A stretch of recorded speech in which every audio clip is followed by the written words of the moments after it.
Okay, we did part 3, chapter 1, general nature of the soul and how it interacts with the body, although I did skip some details. I just want to make one more remark. I'm going to skip chapter 2.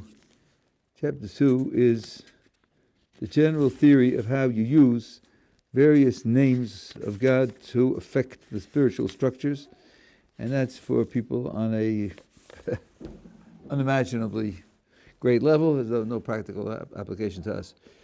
There is a phrase that you find in our sources that the soul is called a chelik Eloka mimal, which literally means a piece of God on high.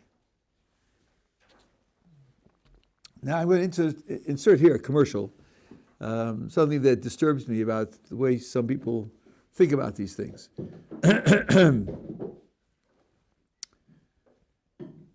It won't surprise you to learn that God is not a salami, right? That you can slice up into pieces. That won't surprise you. So, what could it possibly mean that the soul is a piece of God on high? And let's get another question. You hear, there's a children's song, God is here, God is everywhere. Really? God is in the room, in the table. You hear people say, Ein od milvado, which, taken out of context, with a dictionary means there is nothing other than He. Oh, so we really don't exist? Or, no, we're also God. We're parts of God, because there's nothing other than God, so if we exist, we have to be God. Now, the first thing I would like people who are familiar with these expressions to recognize is that we have lots and lots of descriptions of God that aren't literal, right?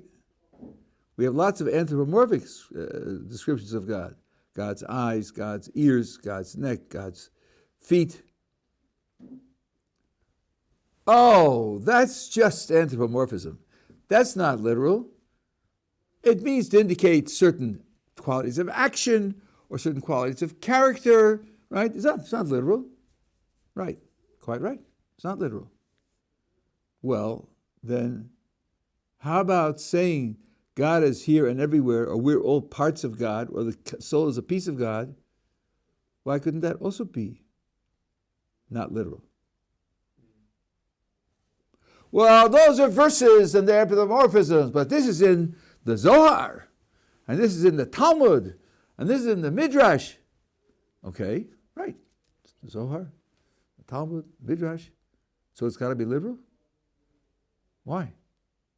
Indeed, our sources tell us that the sages imitated the style that God used in His revelation. And sometimes they spoke in riddles. Sometimes they spoke in hints. So, I think the right attitude is whether or not a statement is literal depends upon the context, and its particular depends upon the commentators. The Midrash has many statements that aren't literal. Even verses in the Torah aren't literal. The verse describes the cities in the land of Canaan fortified to the heavens.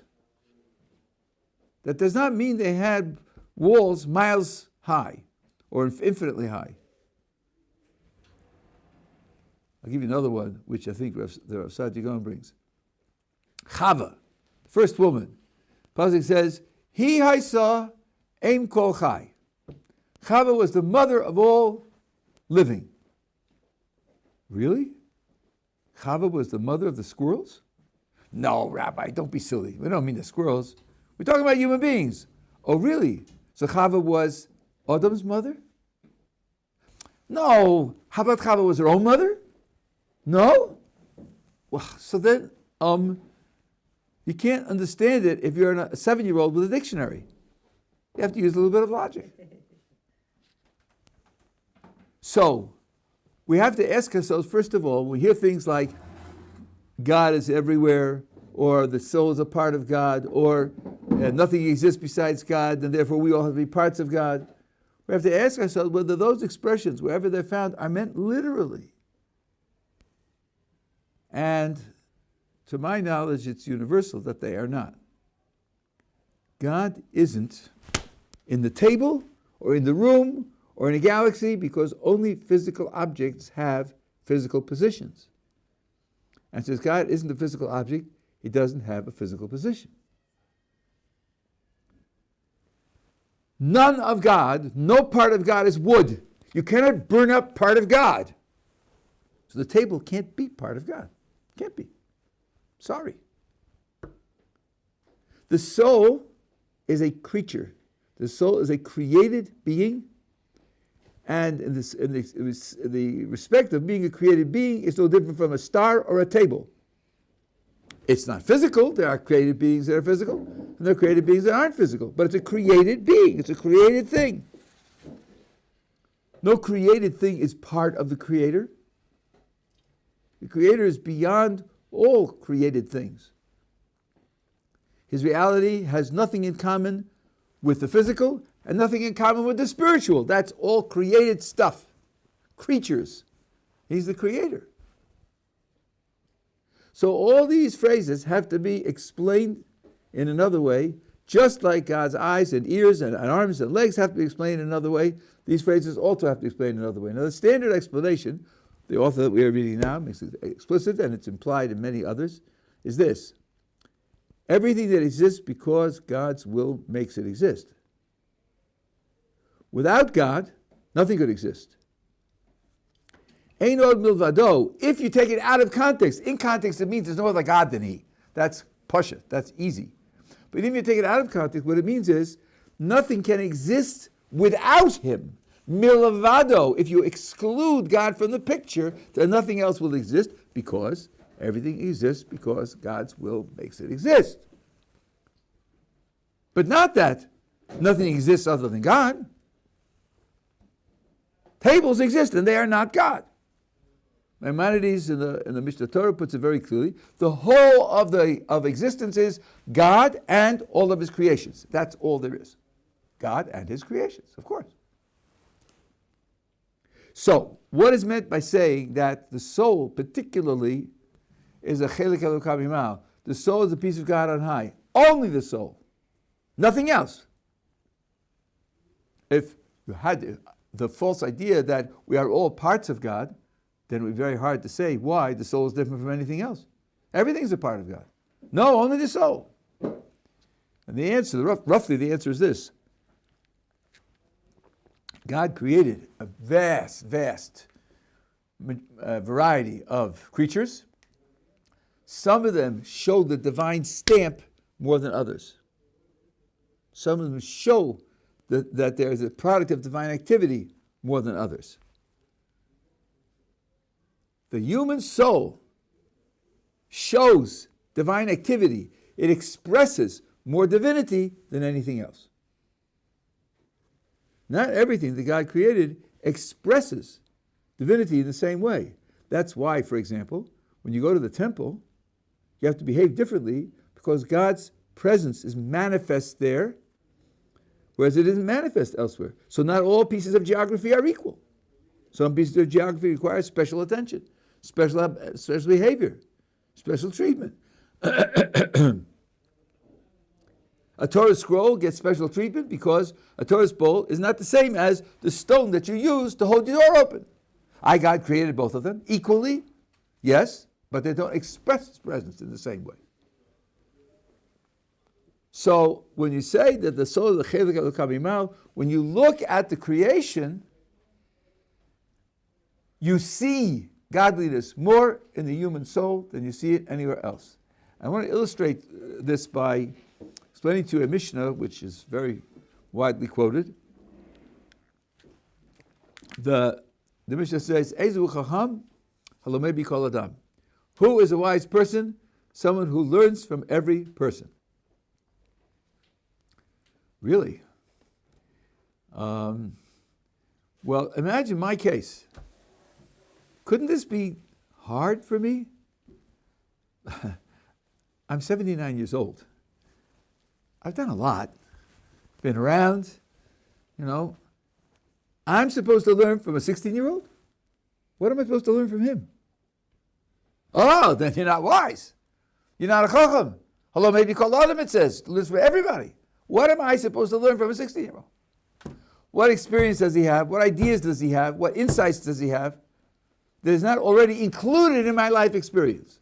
Now, if he grew up in China or he grew up in Nebraska, maybe that's true. But a lot of them grew up in circumstances similar to mine, and I've been through everything they've been through. What am I going to learn from him? Well, what do I want to learn? What I want to learn is about the Creator and His creation. So I'm going to learn from places where God manifests Himself so that I can see and learn from that. Of course, I want to learn Torah because that's where the most clear and open manifestation is. What this is teaching me is that the human soul is also a manifestation of God in the creation, and every soul is different. And that's why I can learn from a 16-year-old, because he has a soul unlike the soul of every other human being. When I come across him and I start to be able to interact with his soul, there's an interaction that I have never had before. Each soul has unique characteristics, in a unique context, it has a unique challenge. We spoke about that at length. So if I'm going to be wise and seek out instruction from God, I'm going to be able to learn from every person. That's roughly one way of seeing the meaning of Chelek Elokam Imal, that it's a piece of God on high. It's an expression of God in the world, and each expression is unique. That's, I would say, some of the spiritual nature of the soul. Yeah. I was just wondering if that expression, that enhanced expression of God's creation that you were talking about, like the Torah, the soul, is that the same as kedusha, or are we using that as synonymous with the word kedusha? Is that what kedusha is? It's a good question. Is this what I'm describing now here, holiness?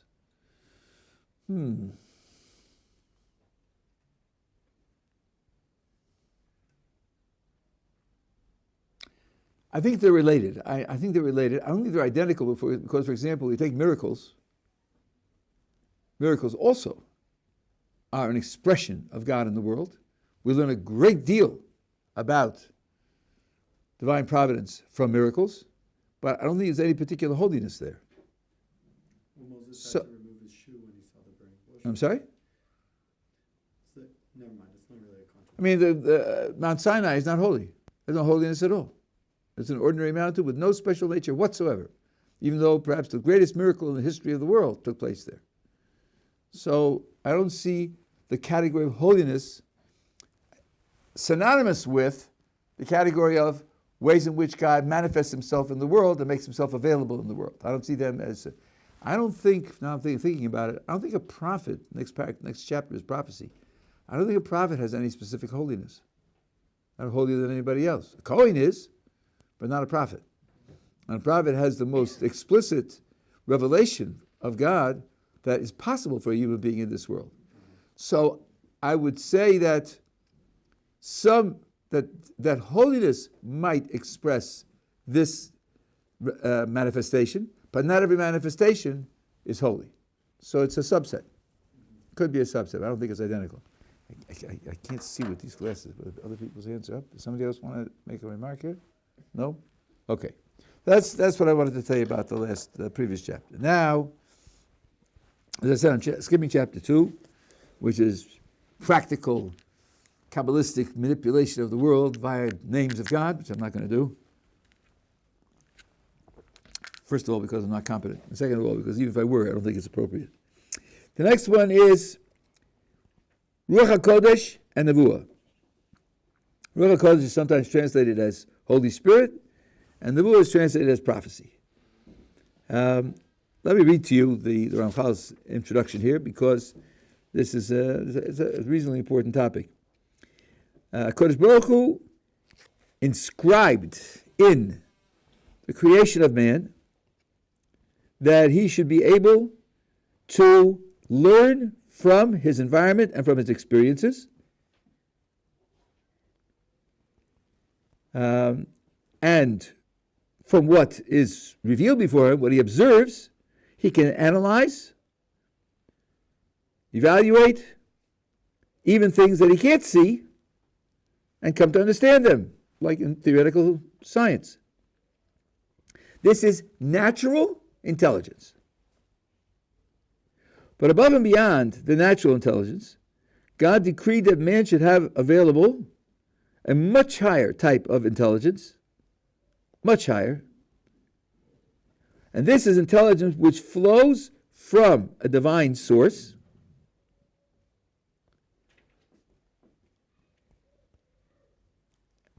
via various preparations that the person undertakes in order to enable that flow to take place.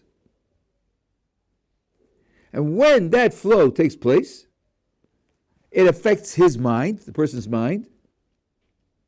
Then he will have stamped in his mind new knowledge with clarity, with no doubt, with no mistake, not even 1% off. If anything goes off, it's not coming from this source. And he'll know it completely, its causes and its effects, everything on its own level, in terms of its own degree. And this event is called Divine Spirit.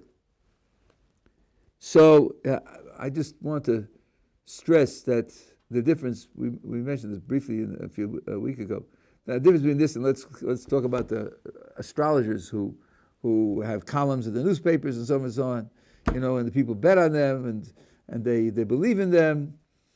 You may have read in history books about a president called Richard Nixon. Now, what was her name? Jean Dixon, maybe? She was a very famous astrologer. She had an article, a column in hundreds of newspapers. And made predictions of various kind. And what they usually do is make it so vague and so open to interpretation that, you can read any event into it. But she went on record. When Nixon was under pressure, she wrote, he will survive this challenge and come out a stronger president than he was before. So I thought, good, there's a concrete prediction. This is yes or no. There's no way to reinterpret it. Well, he resigned. Right? He was in disgrace and he resigned. That didn't stop her column. she didn't lose any columns. She kept giving her predictions. Okay, this divine spirit means no mistakes at all, ever, to any extent whatsoever. And when it happens to the person, it happens with absolute certainty. He identifies it as a divine flow, and he gets complete understanding. And what the Ramchal is stressing here is that what he gets is knowledge. Now, there are many other features to divine spirit, inspiration and effect on your character and so forth and so on. The Ramchal is stressing here that this is a source of knowledge. I don't think he means to exclude the other effects. I think they're very important and they have very great implications.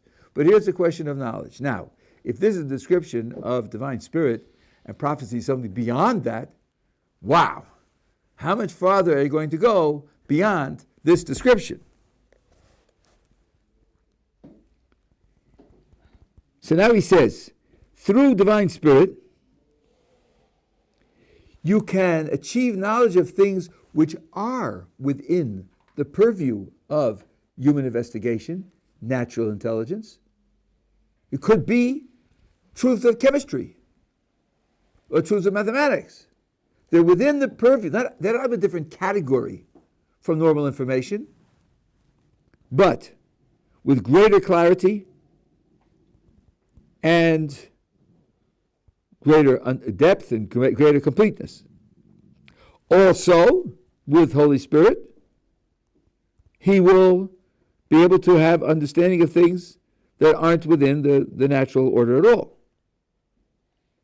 For example, he'll be able to foretell the future. And hidden things that are hidden, I would say, comparable to, let's say, atoms, which are hidden, but discoverable. There are elements that give the world its existence and run the world, and they're just as constant and just as necessary, but they aren't available to human investigation. One grand category of this is something you say twice every morning, if you daven out of the siddur. But after Baruch Hu, in the first blessing of the Shema, you say, God is Mechadesh, Dovid Ma'aser Bereishis.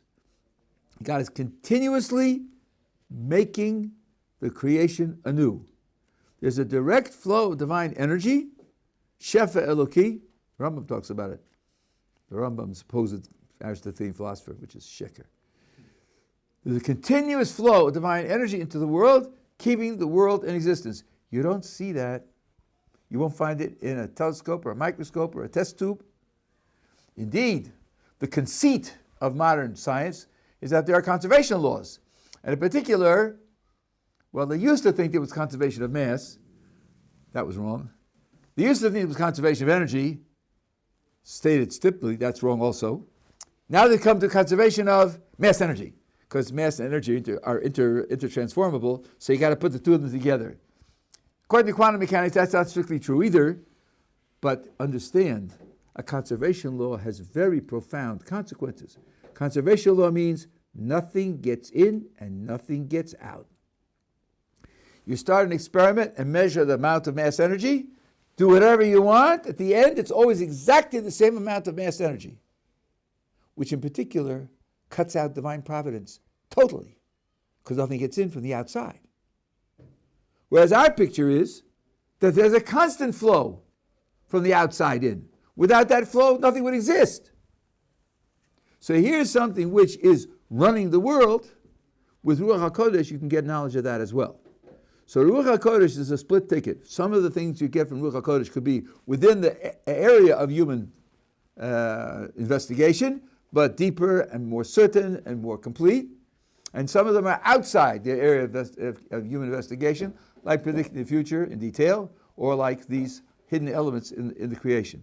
This is the kind of knowledge that Ruach HaKodesh, Holy Spirit, delivers. Yeah. So, Ruach HaKodesh, the certain Rabbi got Ruach HaKodesh, and that's how they were able to bring forth certain understandings of the oral law down to us. Or is that correct? This is very tricky now. This is very tricky. What I'm going to say now applies to Ruach HaKodesh, Holy Spirit, and also to prophecy. Someone wants to establish a law, it's got to pass the review of open, explicit, logical argument. You cannot establish a law on the grounds that God inspired me to say it.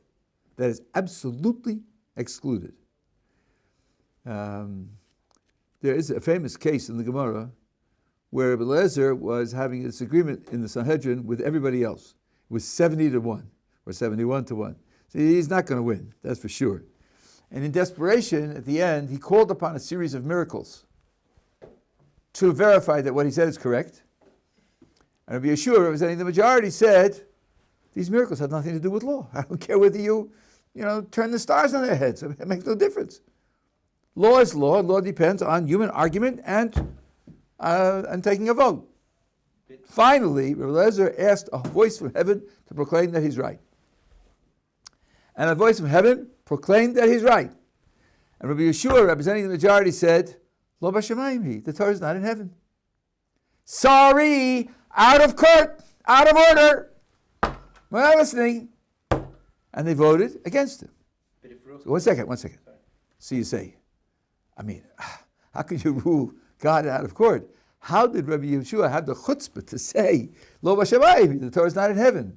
The answer is, those words are God's words, not Rabbi Yeshua's words. It's a verse in the book of Deuteronomy. Lo b'shamayim.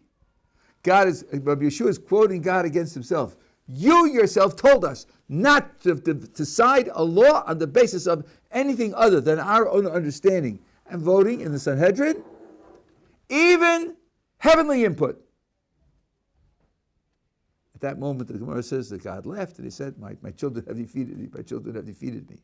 So if a prophet comes, or someone comes with Ruach HaKodesh and says, God has inspired me to tell you that this is the right halacha, he dies. He has no right to do that. That has no place in a legal decision. Now, a prophet may come and say this, God told me this, to add to the argument. He told me to contribute this to the argument. Very nice. Good. We don't care where you got your ideas from. Ultimately, you could say all ideas come from God, without it being prophecy, without it being divine inspiration. But that doesn't make it the law. What makes it the law is you put your idea on the table like everybody else, and then you discuss it and debate it, and people vote on the basis of their understanding. So it can't, the authority behind it can't be prophecy, and it can't be Ruach HaKodesh. More than that, people will tell you that the commentators, let's say the medieval commentators, the Rishonim, wrote what they wrote on the basis of Ruach HaKodesh, Holy Spirit. So, therefore, take it very seriously. Gotcha. Take it very seriously. And therefore, since it comes from God's inspiration, it must be true. Really? Really? Let's see now. What happens when you have two commentators? One says one thing, and the other one says, not true. Wrong. What do we do now? And say, well, God's bigger than contradictions, and they're both true? No, that's not what we say. What we say is, the fact that he was inspired by God to say it means God wanted him to say it. That's all. It means God wanted him to say it. And that means that God wanted us to be facing contradiction. And it's useful to face contradictions. It's productive to face contradictions. Doesn't mean that they're both true. All you get from the fact that God inspired him is that God wanted him to say it, and he said it. It's now on record. Didn't you say divine inspiration can't be wrong? The understanding, we were talking not about halacha. We were talking about understanding something about the world. We said either it's within this what we call the scientific world, beyond the scientific world. It's a fact about the world. Isn't halacha an aspect of the world? That Hashem brought forth. Yeah, but none of this is how you should put tefillin on, or when is Shabbos, or is the chicken kosher. That's not what we're talking about here. That's not what we're talking about here. Indeed, one source says that all God gave to Moses was, for every issue, the Ritva says this, for every issue, 49 reasons on the side that it's kosher, and 49 reasons on the side that it's treif, that's not kosher, and the halach is decided by what the Chacham say. He gave reasons of various types, and various sizes, and various sides. Yes? Isn't there such a thing that Hashem gave the Chachamim, not just the fact that he gave them, but he desires that they do this, they fight it out, sort of, in order to get to the answer. That's the job. That's the Torah is given to us so that we use it in order to understand laws and to formulate them. I'm not quite sure how what you're saying is related to what I'm saying. I don't see how it fits into the discussion here. It's not a steer that somebody was the Tanai who had Ruach HaKodesh, who could obviously get the answer. It doesn't mean that they're wrong in what they're saying. It's just that Hashem is telling them. Okay. Let me. I'll say it again for the recording. This will perhaps help with what you're asking as well. There's a Maharal. Everything in the world, everything in the created world is complex. Nothing is simple. Nothing is one-dimensional. We say God is echad, one, an implication of that statement is he and only he is one. Everything else is complex. So, when you say something is kosher or treif, tameh or tahor, you're not stating that it's totally kosher or totally treif, totally tahor, or totally tameh. Nothing is totally, because that would mean it's one-dimensional. Everything has various aspects to it. So when a person looks at something and says tahor, he's right because there is tahor in it. And somebody else looks at the very same thing, he's also right because there is tameh in it. He's responding to the reality. And the reality is what he sees. It's just that it's not the whole picture. That's very common. to see something correctly and not see the whole picture. There are many midrashim about malachim, angels, where they are confronted by a reality and they react in a certain way, and the truth is that they reacted to what they saw appropriately, but they didn't see the whole thing. So, if you talk about the understanding that's given in the pronouncements that they make, the understanding is that there is this element in the item that we are investigating. That's true. That is 100% true. But that doesn't tell you what the halacha should be. And that God didn't give them. So when a commentator, this could be applied to the commentators also, when a commentator writes about a verse and says that this is the way to understand it, you can appreciate it this way. I'm looking at this verse, I'm looking at various things in the context, and I'm saying this is the way to analyze these things in the context. The other commentator says, but there are things that you left out. Or the elements of understanding that you're using are not in the right hierarchy of preference. You used A to trump B, you should have used B to trump A. And all these are different aspects of a complex reality, none of the aspects capture the entire reality. So they are definitely correct aspects, but not the totality of the circumstances. At any rate, the idea of relying on prophecy is absolutely forbidden. And here, I think what you have philosophically is you have a parting of the roads. Suppose you understand, as is true in our case, that God gives us a vast tradition. We're supposed to live our lives and create our understanding on the basis of this vast tradition. And we're only human. And we're going to make mistakes. What options does God have for the continuing life of the community that's based on this tradition? It seems to me there are only two options. Either he can from time to time revise it, which I think I think this is at least one idea of the Catholic Church, that when controversies come up, the Pope speaks ex cathedra, which means with the infallible voice of God, and you get a new input of God as to how he wants the community to operate. That is philosophically one possible solution. The other possible solution is that God puts up with the fact that we make mistakes. He created us, he created the Torah, he created our minds, he knows beforehand our limitations in understanding, and he wants it to be our administration. He wants us to be a partnership. And as a partnership, he wants us to play our role even with our weaknesses.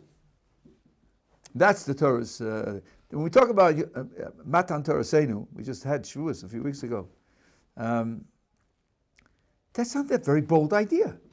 He gave us the Torah. He gave it to us. We own it. That's a shocking idea.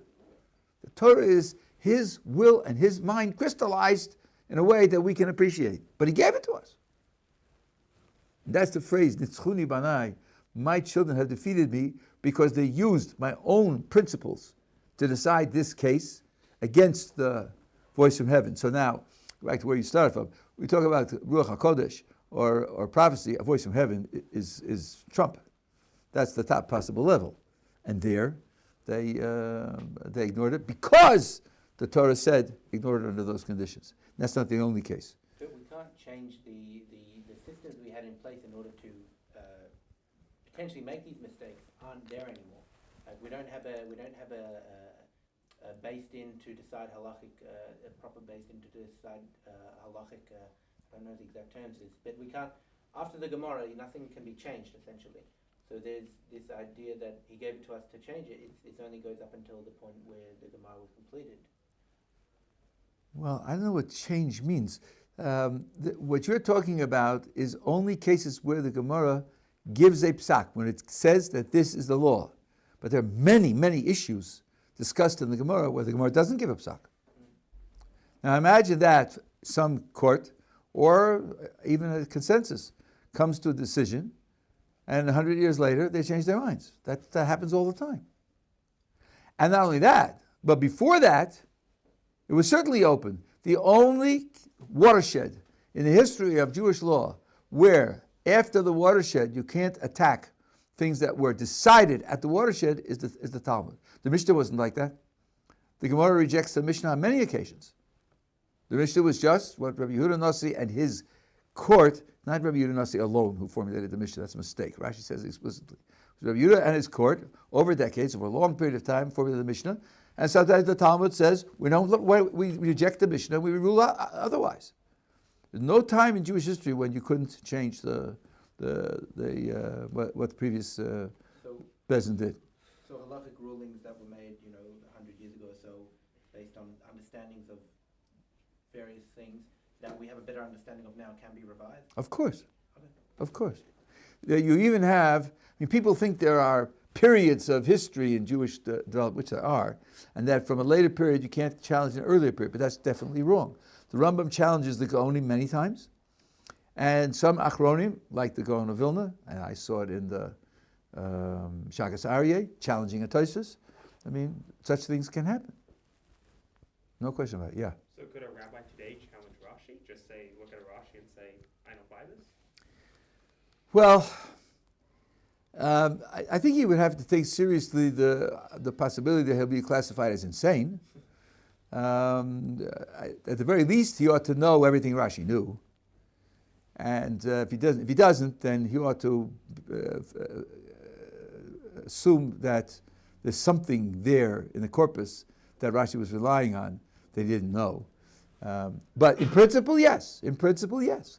There's no authority which says that Rashi cannot be challenged. Tosfos were Rashi's own grandchildren, and they challenged Rashi all the time, without difficulty.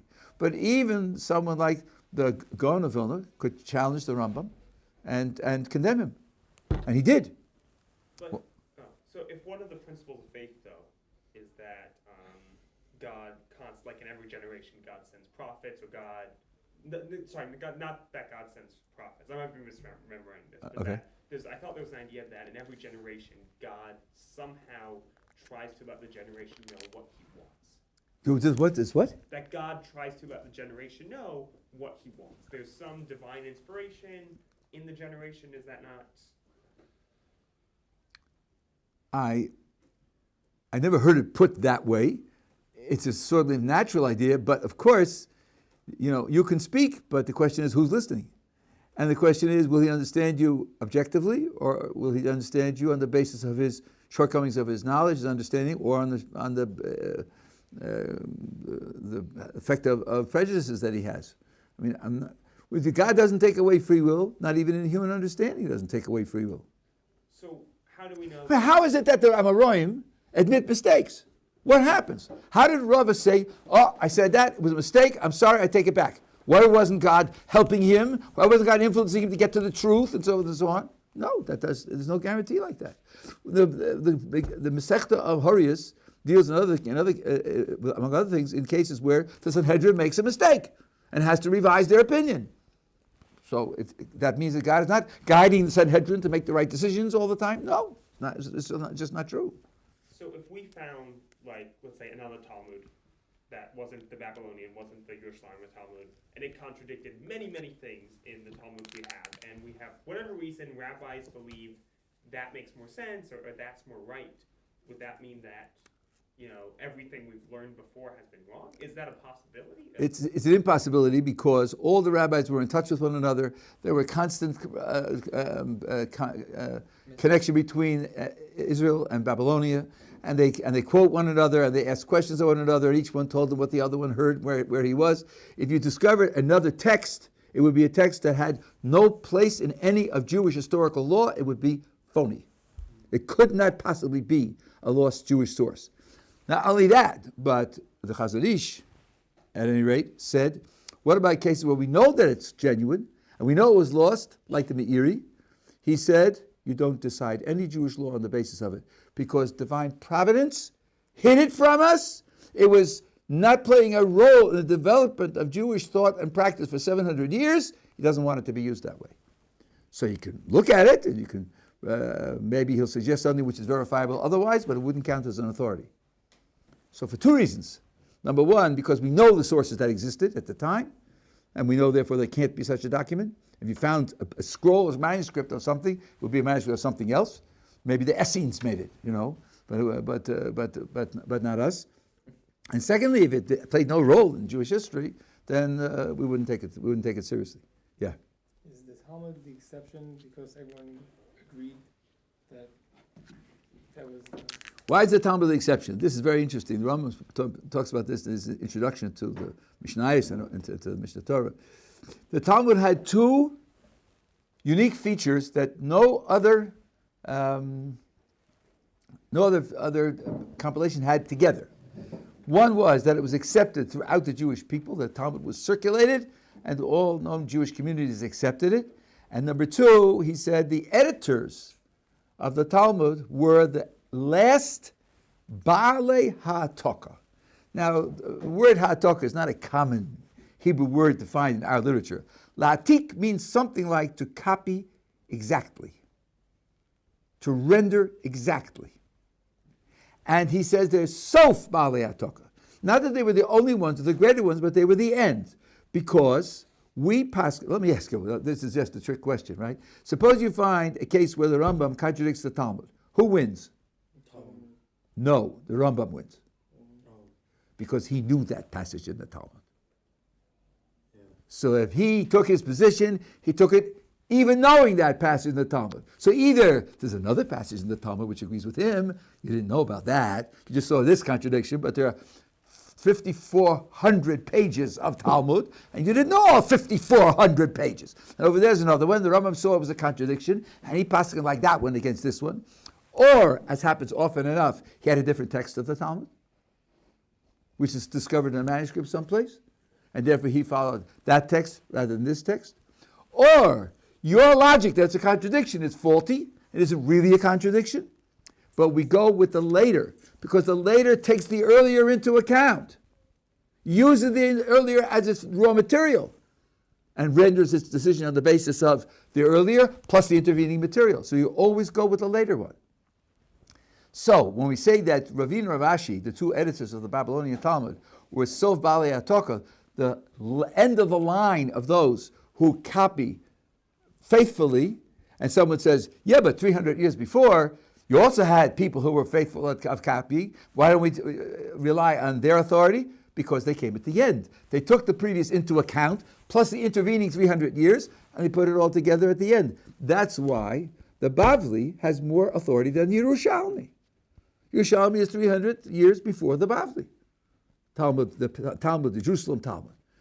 And they took it into account. Indeed, I was very happy when I discovered this. I mean, it's not that I discovered it, it's there, but when I came to know it, the Gemara in Menachos is talking about tzitzis, how you wear tzitzis and how they get, if they get damaged, when can you keep them and when must you replace them.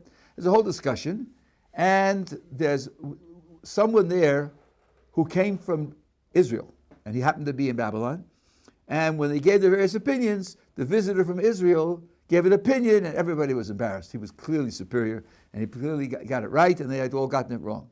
So the Rosh Yeshiva, the one who was running the session, said, why are you embarrassed? He's from Israel. They know they're better there. They're better scholars there. Why are you embarrassed? Okay, the name of the visitor from Israel was Ravina. One of the editors of the Babylonian Talmud came from Israel. So you had a direct input into the Babylonian Talmud from a Jerusalem scholar. So I thought of that myself. I told it to a Talmud Chacham, and he told me one of the Gaonim says exactly that. So the Babylonian Talmud has the authority because it received everything that was there from the Jerusalem scholarship, plus its own scholarship, and was more thorough in that regard. That's why you can't challenge a psak in the Gemara. But the Gemara leaves many issues open.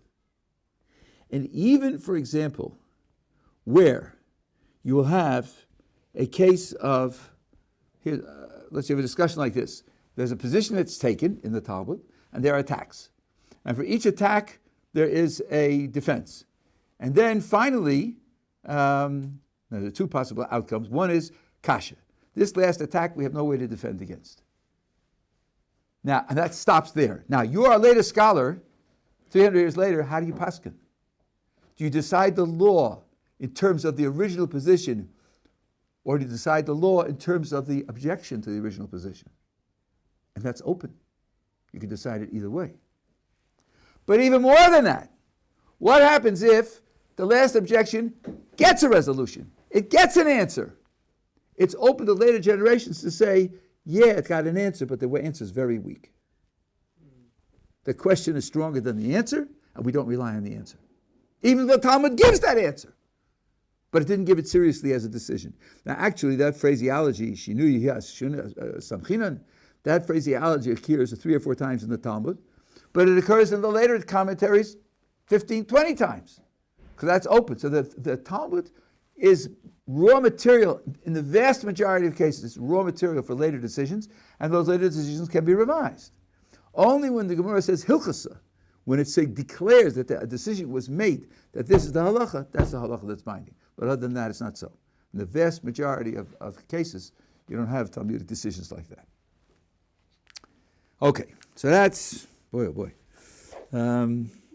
So this we're talking about Holy Spirit, and then, okay, so he just says there are lots and lots of different levels of Holy Spirit, in terms of depth, in terms of breadth, in terms of exactitude. But one thing's for sure, the person who has Holy Spirit knows that it is such. So if a person said, wow, I had a dream, a very vivid dream, was that Holy Spirit? Was it really something that was divinely inspired and so on? If he raises the question, then the answer is no. It's got to be absolutely sure and certain to him that it is so. And can he be mistaken about this? Yes, he could. Yes, he could. And one way he'll discover that is if he gets this conviction about the information, and some of it turns out not to be true, then he'll discover that there was a certain self-deception there. Yeah. Are false prophets the same as people with false ruach kodesh? They're not the same because prophecy is not the same. False prophets come in 2 stripes, as we'll see from this sefer. False prophets are either people who were once upon a time, real prophets, and then became corrupt, and use their status as prophets to corrupt other people, and claim it on the basis of prophecy. And then there are what are called prophets in training. People who are studying to be prophets are under the care of graduate prophets, so to speak, and they have certain experiences which they misinterpret. And they think it's real prophecy, and they make a mistake. He's going to bring an example of that. So you have false prophets of both types. So you have to realize that some of it could be innocent, or let's say negligent, but not vicious. And we'll see both types of Hashem. Okay.